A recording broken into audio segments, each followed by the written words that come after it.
April 26, 1986. Humanity unleashed an invisible hell, a poison that could not be seen or smelled, but whose deadly echo would linger for millennia. We evacuated cities. We drew a line on the map and called it the exclusion zone.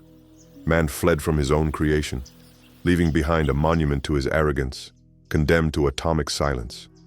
We expected a desert, a barren wasteland. But in our absence, the unthinkable happened. Where the clock stopped, nature's pulse quickened. From the ruins of our greatest failure, a new kingdom emerged, an unexpected radioactive Eden. This place, marked by death, has become the most extraordinary wildlife sanctuary on the planet. A paradox that forces us to face an uncomfortable question. Is the poison of our atoms more lethal than our own presence? The journey to this atomic Eden is just beginning. If you want to witness how life defies death in the most forbidden territory on the planet, subscribe and join us on this incredible expedition. After humanity's forced silence, the abandoned streets of Pripyat now echo with a primitive howl that pierces the night. It is the call of the gray wolves, the true monarchs of this wild kingdom. Here, in the Chernobyl exclusion zone, these predators have thrived in an astonishing way, multiplying their population sevenfold compared to other uncontaminated areas. These wolves are not ordinary. They are larger, bolder, and more successful hunters than their relatives in human-inhabited regions. An alpha female, weighing nearly 60 kilograms, leads her pack with expert efficiency, where coordination is key to hunting in the diverse terrain of the zone. They have learned to use abandoned structures as ambush points, a tactic unthinkable anywhere else. Their success is not just about survival. They are actively shaping the ecosystem, controlling herbivore populations, and restoring a natural balance that had been absent for more than a century. As the alpha wolf's haunting howl fades into the darkness, another predator rises to claim its own domain. The wolf's control over the land is absolute, but the waters and wetlands of the area belong to a different sovereign. The echoes of the wolf's howls are still fading when, from the depths of the cattail wetlands, a colossal silhouette rises. It is a brown bear, a creature that, just over a century ago, had completely disappeared from this region. Chernobyl, paradoxically, has become its refuge, a testament to how nature, when left alone, can reclaim its space. This imposing female, one of dozens that have recolonized the area, has emerged from her winter den, her enormous paws splashing in the shallow waters. Weighing up to 700 kilograms, she moves with surprising grace, guiding her two cubs born in winter in their first lessons in survival. Her omnivorous diet, adapted to the unique offerings of the area, ranges from the sweet cambium layer of trees to wild honey from beehives in abandoned buildings. The female bear, a methodical forager, can consume up to 20 kilograms of berries in a single day, building up the fat reserves vital for hibernation. She has even learned to fish in the flooded basements of buildings, transforming these ruins into makeshift aquariums. The success of brown bears in Chernobyl is one of conservation's most remarkable triumphs, a reminder of life's powerful ability to find a way. As the bear prepares for winter, watched over by the darkness, another creature in the area, equally powerful but more stealthy, prepares for its own reign, one that dominates the skies. As the bear settles into its winter den, the landscape of the area is watched from above by a pair of piercing golden eyes. 200 meters above the abandoned cooling towers, powerful wings cut through the air with mechanical precision. It is the golden eagle, the apex predator of the exclusion zone. With a wingspan of nearly 2.5 meters, it glides on the thermal currents rising from the concrete structures, a silent ghost in the sky. Its vision is so sharp that it can detect the slightest movement at distances that would make it invisible to the human eye. Nothing escapes its scrutiny. Its talons, so sharp they can pierce steel, exert crushing pressure, capable of bringing down prey weighing up to 15 kilograms. It has claimed the tallest structures in the area as its hunting watchtowers, transforming the vestiges of disaster into its own vertical kingdom. Its nest, a colossal structure of branches built in a giant oak tree, is one of the largest in Europe, a monument to its dominance in this new world. As the eagle soars over its domain, its shadow looms over the waterways that meander through the area. Below, in the depths of a pristine stream, another agile and lethal hunter glides silently through the current, ruling its own aquatic kingdom with equal authority. Beneath the eagle's shadow, the rivers and streams of the area conceal another master predator, one that has claimed the aquatic world as its own. Sleek as a torpedo and twice as deadly, the Eurasian otter glides through the crystal-clear currents. These waterways, ironically purer now than they have been in decades due to the absence of industrial pollution, have become its personal paradise. Its streamlined body is a masterpiece of evolution. It can dive up to 6 meters and hold its breath for 4 minutes while chasing its prey through mazes of submerged roots. But its secret weapon is its sensitive whiskers, capable of detecting the slightest movements in the water, allowing it to hunt with lethal efficiency even in complete darkness.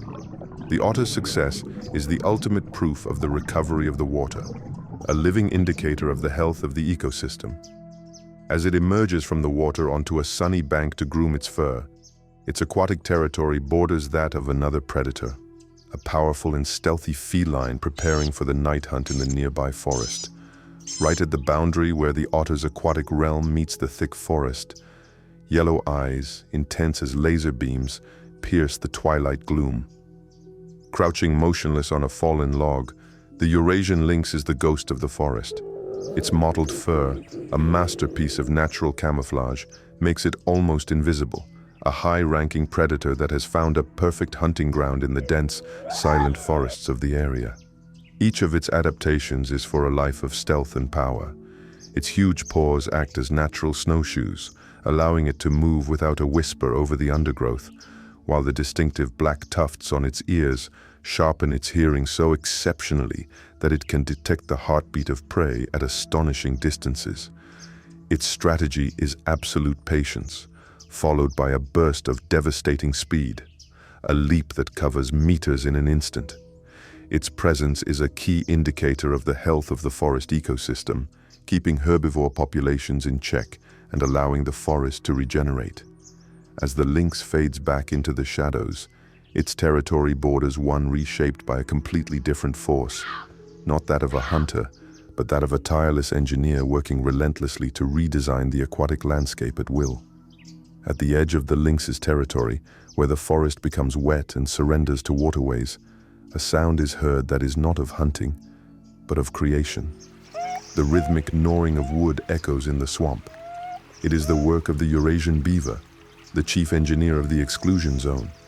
This industrious rodent, with its powerful orange teeth, capable of felling a 30-centimeter birch tree, is a force of nature. Its engineering projects are actively reshaping the hydrology of Chernobyl. By building impressive dams, some up to 40 meters long, it has created vast systems of ponds and wetlands, transforming dry valleys into oases of life. Its lodge, a fortress of mud and branches with an underwater entrance, is impenetrable to land predators. The beaver has not only returned, it has redesigned its environment and through its work has attracted dozens of other species, creating a hotspot of biodiversity. And it is precisely in the fertile meadows that flourish next to its pond that a huge herbivore emerges from the forest to graze in the safety of this artificial paradise. In the lush meadows born of beaver engineering, a majestic figure catches the first rays of dawn. Antlers, over a meter wide, rise proudly. It is the red deer, the largest wild herbivore in the exclusion zone, a living symbol of the incredible recovery of wildlife. This deer, weighing over 200 kilograms, leads a herd through a kingdom of former farmland and abandoned villages. Here, freed from the pressure of human hunting, it has thrived beyond all prediction. They are larger and healthier than their counterparts anywhere else in Europe. Their impressive antlers are not just for show. They are weapons in fierce battles for dominance during the rutting season, when their powerful roars echo through the valleys, a sound that has not been heard here with such intensity in over a century. Red deer do not just graze, their behavior shapes the landscape, maintaining the diversity of grasslands and creating trails that other animals use. The majesty of this red deer, a king in its own radioactive kingdom, is the ultimate proof that life is an unstoppable force. If the image of nature reclaiming its throne has struck you, show it with a like. Help us spread this amazing story further. While the great deer dominates the clearings and meadows, a more subtle spirit moves in the dense undergrowth of the forest. Delicate footprints mark the passage of the roe deer, a creature of grace and adaptability that thrives in the thicket. Weighing just 30 kilograms, its compact build is perfectly designed to move like a ghost among the trees. Far from being a simple grazer, the roe deer is a selective browser. Its narrow muzzle allows it to choose with surgical precision the most nutritious shoots, leaves, and buds that the recovering forest has to offer.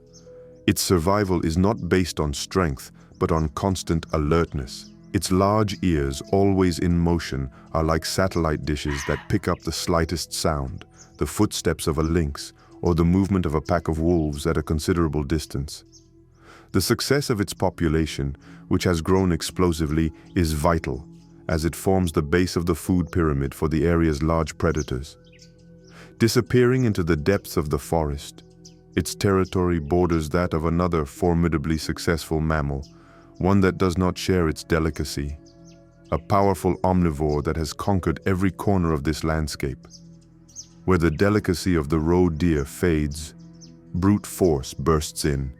Like the bow of a ship cutting through tall grass, the wild boar emerges. Led by a formidable matriarch weighing nearly 150 kilograms, this intelligent omnivore has not only survived but conquered Chernobyl, multiplying its population 20-fold since the disaster. This is no simple animal. It is one of the sharpest minds in the area, with an intelligence that rivals that of dogs. Its powerful snout is both an excavator and a high-tech sensory organ, capable of detecting roots and tubers more than 30 centimeters underground.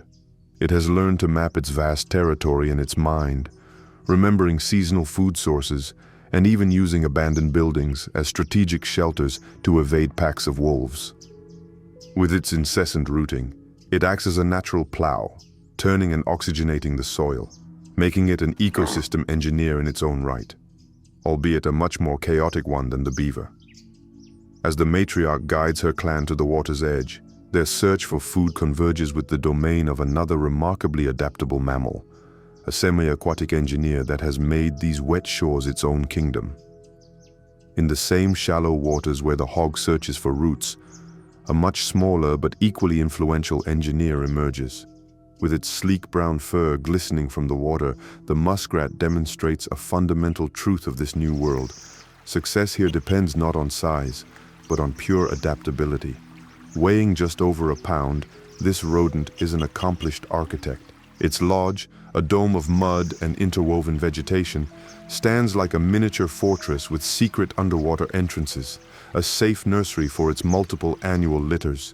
It is a voracious consumer, ingesting up to 40% of its body weight in aquatic plants each day, selectively pruning the wetlands and maintaining the diversity that sustains countless other species. Its presence not only indicates the health of the water, but its own abandoned burrows become nesting sites for waterfowl, further weaving the web of life. As the muskrat performs nightly maintenance on its lodge, it is unaware that it is being watched by another wetland specialist, a patient hunter who has found an abundance of opportunities in the pristine waters of the area. That relentless activity is observed by a hunter who embodies the opposite virtue, absolute patience. Motionless as a statue carved from stone, the great blue heron stands knee-deep in the crystal-clear waters of a beaver pond. It is the embodiment of predatory precision. Its elegant neck, curved in a perfect S, is a biological spring ready to strike with lightning speed. Here, in the waters of Chernobyl, free from agricultural runoff and industrial pollution, it has found a hunting paradise. It can remain motionless for hours, a ghostly figure waiting for the exact moment. When it strikes, its spear-like beak moves faster than the human eye can follow, impaling its prey with surgical precision. The heron's presence and success are nature's seal of approval, a living bioindicator proclaiming the health and purity of this restored aquatic ecosystem. When it concludes its patient vigil and moves on to a new hunting ground, its departure signals safety for the smaller fish, but only on the surface. In the deeper areas of the same pond, a prehistoric survivor glides silently, an ambush predator equally adapted to life in these reborn waters. But the safety brought by the heron's departure is merely an illusion. In the depths of that same pond, a predator of a much older lineage lurks. Like a living torpedo suspended in the amber-tinged waters, the northern pike waits, perfectly camouflaged among the vegetation. This is no ordinary fish. It is the aquatic apex predator of the area, a prehistoric survivor. Freed from fishing pressure, here it has reached almost mythical sizes, exceeding 1 meter in length and 15 kilograms in weight. Its entire body is a weapon designed for ambush. Explosive acceleration that propels it to over 50 kilometers per hour, and jaws armed with more than 700 needle-sharp teeth, slanted backward so that no prey can escape. It will attack anything it can swallow, from fish to frogs and even small water birds, maintaining the balance of the ecosystem with brutal efficiency, while the pike patrols its liquid kingdom on the muddy, damp banks where aquatic plants meet the land. A patient amphibian whose warty skin tells a story of even deeper resilience prepares for its own evening hunt. And on those same muddy banks, as twilight settles over the abandoned village, the common toad emerges. Its warty, bronze-colored skin makes it nearly invisible among the leaf litter, a humble creature that nonetheless represents one of the deepest and most paradoxical success stories in the entire exclusion zone. Herein lies one of Chernobyl's greatest surprises. This amphibian, with its permeable and sensitive skin, has not only survived, but its populations are denser than in the surrounding uncontaminated areas. Every night, it becomes one of the most efficient guardians of the ecosystem, patrolling its territory and consuming hundreds of insects and slugs with its sticky, lethal tongue. But its true value is symbolic. The toad is the ultimate bioindicator. Its life cycle, which links the aquatic world of the pike with the terrestrial world of the wolf, and its ability to thrive despite radiation, demonstrate the central thesis of this strange Eden. The greatest pollutant to nature is not radiation, but the constant presence of humanity. Its success, at a fundamental level, is proof that when other stresses are removed, life, even the most sensitive, not only finds a way, but flourishes. We have witnessed an entire ecosystem reborn from the ashes. But the story of Chernobyl continues to evolve, with new secrets waiting to be discovered. To make sure you don't miss future expeditions to the wildest and most paradoxical corners of the world, subscribe, give us a like if this trip changed your perspective, and activate the bell to be the first to know where we're going next. The exclusion zone is not a story about radiation. It is a story about absence. We have seen the wolf reclaim the streets, the bear return to its ancestral home, and an entire ecosystem rise from its own ashes. They have shown a resilience that defies our understanding, thriving not in spite of our mistake, but because of our departure. Chernobyl stands as the largest and most accidental ecological experiment in history. It shows us, with brutal clarity, the Europe that was and what it could be without our relentless pressure. The animals here face an invisible enemy in every atom, but they have found in this radioactive hell a sanctuary from the most dangerous predator of all, us. Perhaps the most profound and disturbing lesson of Chernobyl is not about the power of the atom, but about the weight of our own footprint. And it leaves us with an unavoidable question. What kind of world have we built, where wildlife can only find true freedom in the heart of our worst disaster?